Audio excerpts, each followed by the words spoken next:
Good morning, everybody. Welcome back to the channel. I'm Tinesha Davis. This is Fun and Budget, where we talk about all things budget, the highs and the lows, and we try to make sense of it all while still keeping our sense. Totally made it up on the spot. Welcome back, y'all. Welcome to all of our new family members. It's going to take a lot to get to know me. Trust me, this story goes deep.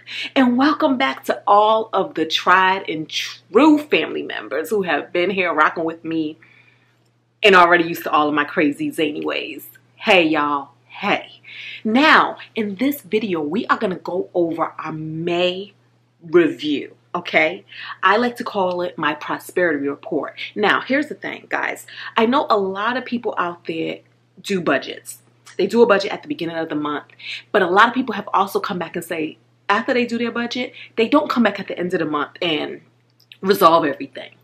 In my life, I feel like this is where the real work begins. This is where it's done.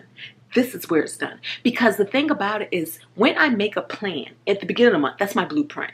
But you guys know, life happens. Things rarely go according to plan. That plan is almost our, if things work out perfectly, this is what happened. At the end of the month, it's the, this is how things worked out. Let's take a look at it. Let's see where we can fine tune. Let's see where we can improve. But more importantly, let's tell ourselves a story so that we can feel good about our money decisions, so that we can recognize our wins, so that we can truly see how prosperous we really are, regardless of what the numbers say. This is where the real work is done.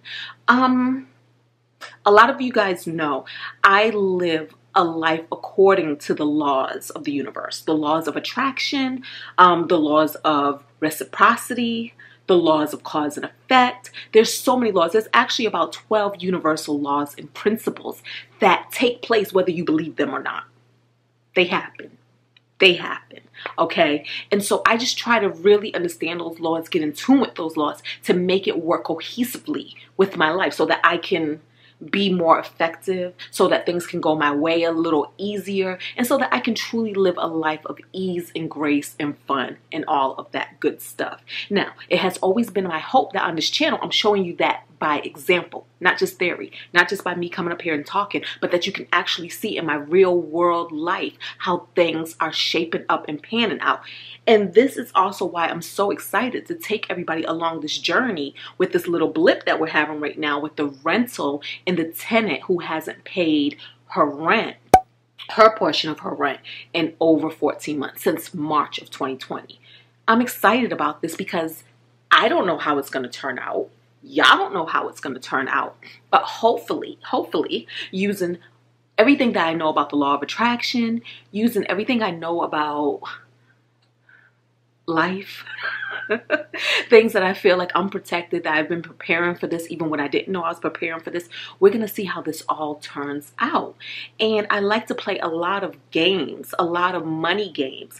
And one of the things I'm saying now is, wow, wouldn't it be nice if that property did sell in a way that was easy, in a way that was cost effective, and in a way that gave me money that I can put on this house? Because y'all know my goal has always been to pay this home off faster than my loan terms call for, right? That has always been my plan. And I've always said, I don't know how that's going to happen, but I put it out there and I do my job. My job is to make as much extra money as possible through side hustles. And my job is to send large amounts of cash to this home at the end of the month. However, I don't do that in lieu of living a fun life. I don't do that in lieu of my other financial goals. I do it all intertwined with, it's possible that you can have it all. I guess that's what I'm saying. It's possible that you can have it all, right? So wouldn't that be dope that if that house did sell, I did make a profit that I was able to dump onto this house? Wouldn't it be nice that if there was a way that I could not be affected by capital gains? I'm not sure how that works, the capital gains taxes, which means that whatever you purchase that house for and then what you sell it, whatever that difference is your capital gains, and then you're taxed on that again. Y'all know America love tax and everything. But wouldn't it be nice if there was some way that I can kind kind of take the money from point A to point B, and because it's going to point B, we can kind of bypass that capital gains rule. Because I know that there's rules, like let's say like if you take one investment and you sell it, but you reinvest that money into another investment, like another property or something to that effect, that you don't have to necessarily pay capital gains like that. So I don't know what's out there, but this is what it is. In life, you don't have to have all the answers. You do not. But the answers are there. That's all you have to know, that there are answers. And those answers will make their way to you. They will find you. But you have to be open to receiving that, okay? So I just wanted to talk about that. And we're going to go through this budget. And I'm going to show you exactly what I do and how I tweak it. So at the end of the month, and I usually do this at the very end of the month. Like, I like to know all the final numbers. I like to do my last bit of May spending. I like to do my last bit of bill paying, all of that stuff before I come back with my May budget review. This is why this video doesn't come out in the month of May. It comes out in June because I have to wait for all my numbers to shake out. I balance and zero out all my accounts. I pay all of my May bills, like all my credit cards and all of that thing. So I just like to know exactly what it is so that I can bring you and myself the most exact numbers as possible. Excuse all my grammar if none of that makes sense, but y'all know what I'm saying. Okay, so on this side of the paper is what I projected to happen. And then on this side of the paper, in the slightly darker marker, is what actually happened. If it's highlighted in pink, it means I did better than expected. And if it's highlighted in blue, it means I did a little that I did not do what I expected. It came in a little higher, or sometimes it wasn't budgeted for at all, okay? So let's talk about it. All right, so in the month of May, I said I was going to bring in $10,985. This would have been my income after taxes and payroll deductions and so on and so forth. Now, I actually brought in $10,981, $4 short of what I projected. But it's even not worse, but it's even, listen, in that video I said I wanted to manifest another $15. $15, y'all, that's all I was asking for so that we can make that an even $11,000. As y'all see, I did not manifest that extra $15 and I actually had $4 less. But let me tell you something. Now, to look on paper, you're going to be like, oh my goodness, you didn't meet your goal. But y'all, I did. Here's the thing. Like I said, you have to know that things are working out for you even when you can't physically see it just yet. Things are working out for you. Because what happened, but what this number does not reflect, is I actually sold my timeshare week. I sell my timeshare week every year, except for last year I didn't sell it because of the pandemic. But every year I sell my timeshare week. And it's the 4th of July week on Virginia Beach. So this year it's sold again. And so that is going to be an extra $1,200 that's coming in. Now, it's not here yet because I don't write anything in my budget if it hasn't happened yet, right? So that money, I expect that the check will come in June, and then we'll see that in the June budget. Now, I did do the June budget, but guess what? That June budget didn't even reflect that $1,200 that I'm expecting. So that is super dope. Let me tell you another thing that's super dope. My tenant who lives here now, her rent isn't due till around the 15th of June. She already paid. So we already have that money. But again, that's in the June budget. The other great thing that happened is this channel has been doing super well. And so I've actually received more money on this channel than I expected. But again, that's going to be in the June budget. And so those things right there, let's just say the channel and me selling my timeshare, those things right there brought in a few extra thousands of dollars. A few extra $1,000. Y'all know what I'm saying, multiple thousands of dollars. So that is super dope. So even though you don't see it here and it looks as if I made $4 less, that's just a trick of the mind because I actually made an abundance of extra money after I put out that call to the universe. I had said I wanted extra money. Wouldn't it be nice if extra money just magically fell from the sky? And when I say magically fall from the sky, that means that little to no work, extra work of me is required. Okay, because my time, I do appreciate my time. I do appreciate all the free time that I have, okay? HOA, $97. Gas bill, I said $110 and it actually was better. $61. Y'all know the weather's changing, and so we are not using as much gas because my heat is on gas. But now we're switching over to electricity for the AC. So I said $180 for electricity, and it actually came in at $200. I'm not mad at it. I have extra people in the home now. That also coincides with extra income in the home now. And so that is to be expected, that the bill is going to go up some. It's okay. Cell phone, $225. And that is for 3 phones on my plan. Internet service, $85, and that is for the highest speed internet that my area provides. Security system for my home, $50. Lawn service, I said $120, and it actually went up $5, so it's $125. I'm not mad at that either. My lawn guy has been cutting my lawn for years, like 5-6 years, and this is the first time that he's ever went up on his prices, and $5, that's not bad. That's not bad. Housekeeping, $160. Now that is for housekeeping. That was only for once this month. Moving forward for the month of June, we will be having the housekeepers come in twice this month. And again, I love that expense too, because I love the fact that I don't have to use my time to clean my house. I can use that time to edit videos. I can use that time to create content. I can use that time doing other things while my house is being maintained. Love it. Insurance, $163. And that is for 2 cars. One is a Tesla as well. So I just want to say this to show that, because I know a lot of people say, oh, you have a Tesla, you have a luxury car, insurance is going to be through the roof. It's not. So that's for 2 cars. And that is also for somebody else's insurance that I pay. I try to help as much as I can financially in the lives of others. And so sometimes I may take on a bill for other people, and I just add that to my life. So I took on somebody else's bill, and I pay that every single month. And I've been doing that for years. And so if we took out that bill, you would see that my insurance actually is only $135 for those 2 cars. Easy Pass, $50. Normally it comes in at $25, but I went through the toll roll a little more often than usual, and so that's $50. Subscription services, and this is for vidIQ, Netflix, and Google Prime. I pay for Google Prime. Is it called Google Prime or YouTube Prime? YouTube Premium. I pay for that because, y'all, I watch a ton of YouTube videos. I have always been a believer that it takes support to get support. So while I so appreciate everybody who supports me, I do also try to support a lot of creators by fully watching their videos, leaving comments when I can. But so therefore I do pay for that, because when I pay for that, commercials don't run.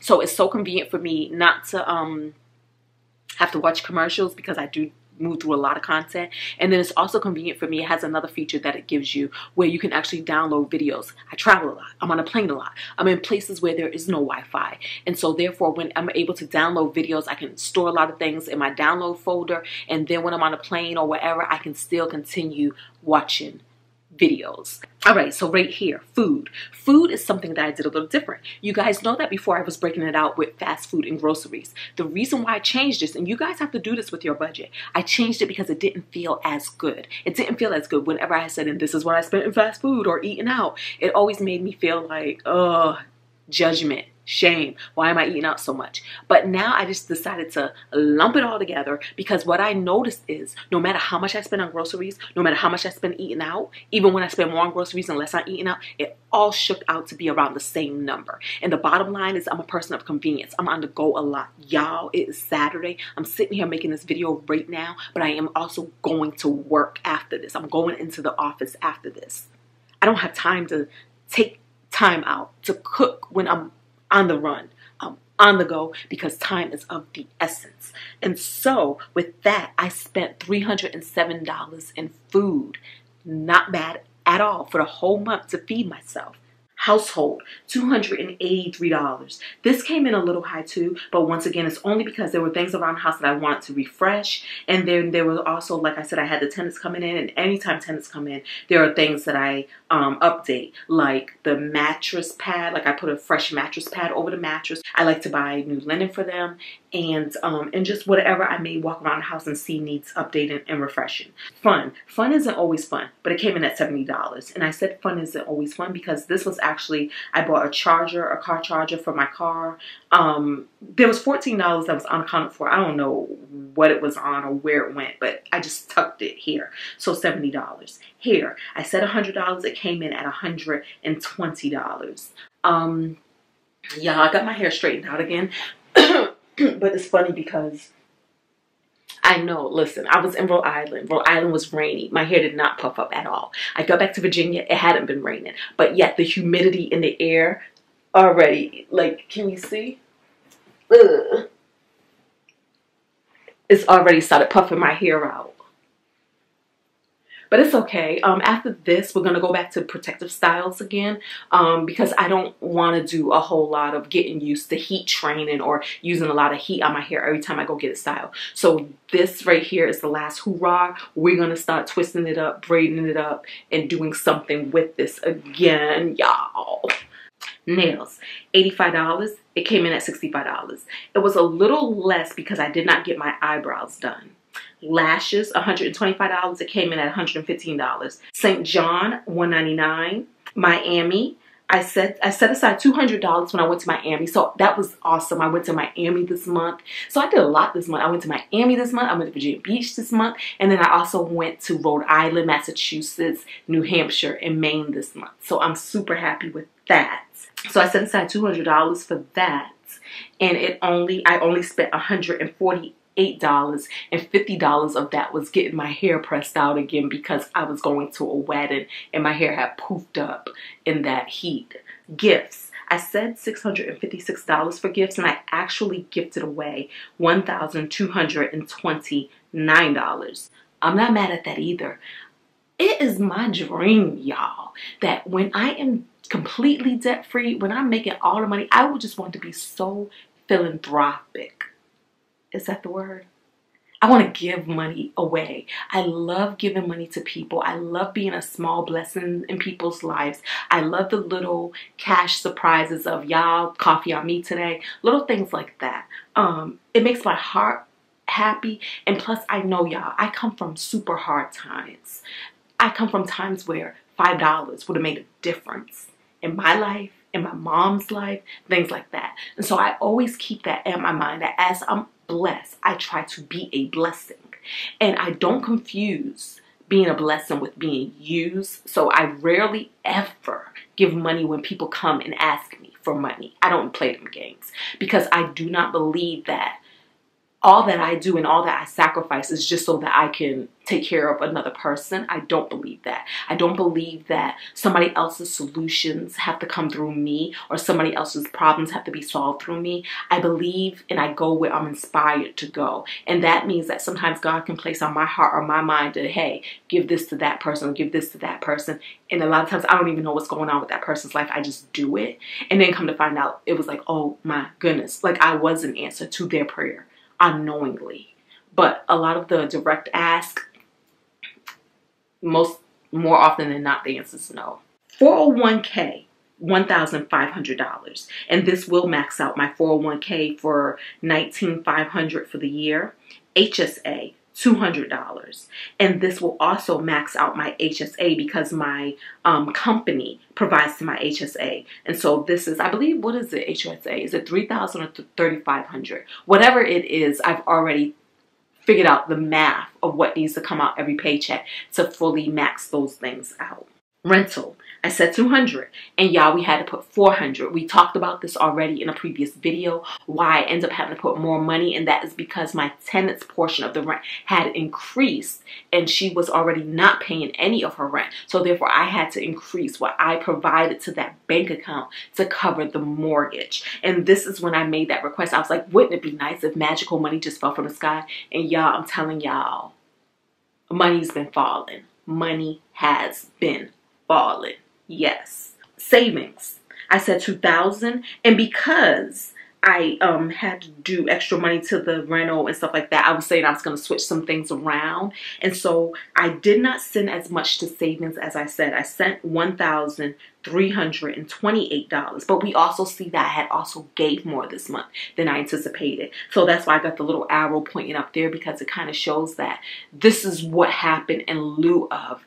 But what I'm so excited about is the fact that, I did not have to dip into my savings, into that fund that we built up for emergencies or for things that just pop up or for things that we just want to do or for opportunity. I always say I try to save so that when an opportunity pops up, I can afford to take opportunity, right? And so I'm excited about that I was still able to save over $1,000 and still do and accomplish all of these things that needed doing and accomplishing. Mortgage, $2,582, and that's for this house. I don't even have the numbers for the other house in this budget because, again, that other house comes out of my rental account, where when rent is paid through Section 8, and when she was paying rent, it would be in that bank account to pay the mortgage and things like that. So what you see here is the fact that I had to use $400 of my own money to supplement that account. So you don't see the bill for that account. So $2,582 is for the mortgage on my primary home. And then I said I was going to send an extra $1,000 to my mortgage. And I was able to send an extra $844 to my mortgage. And that, again, is because of the adjustments that I chose to make. A few things that popped up that were unbudgeted is a timeshare fee. I put $25 here. It was actually $35. It's funny because I add all these numbers up and I was like, I'm $10 short somewhere. That's what it was. That number should actually be $35. And that is because, once again, somebody is using my timeshare. They paid me money to use my timeshare, and they've been using my timeshare for years, so it's been the same family, and so they pay me money. But because I did the booking late, like, timeshares, they forever have rules and things. So if you're going to transfer your timeshare to another party, they usually have a transfer by this date. Now, my timeshare isn't till the 4th of July weekend, and then I had booked this in May. And for them, that was still a late booking, a late transfer. And so they charged a $35 fee. So I paid that $35 fee, and it's all good because in this way, let me tell you guys, in this way, the $35 fee, is going to be a tax write-off because I do show that I'm making income off of the timeshare. And then it also makes it so that all of my annual fees that I pay, my maintenance fees and so on, I'm able to write that off as a tax expense because this is now a business, okay? Clothes, I spent $79 on clothes. And flight to Miami for June, I spent $186. A lot of you know that I'm in a long distance relationship, and I'm so happy how easy this works out. But let me tell you, a long distance relationship is probably one of the more expensive relationships you can be in because it requires a lot of travel back and forth. And so Jay and I, we take turns. And for this one here, I'm going there because it's his mom's birthday and she is the MVP. Let me tell y'all, when I was there in May for the wedding and I showed you that I spent $148, some of that was I took my mom and my little cousin niece. She's my cousin in real life, but she's also Jay's niece in real life. So I took them out to eat because they were running around with me, taking me to run errands. She was with me when I got my hair done. She stayed at the hairdresser the whole time because they spoke no English and she had to be my translator.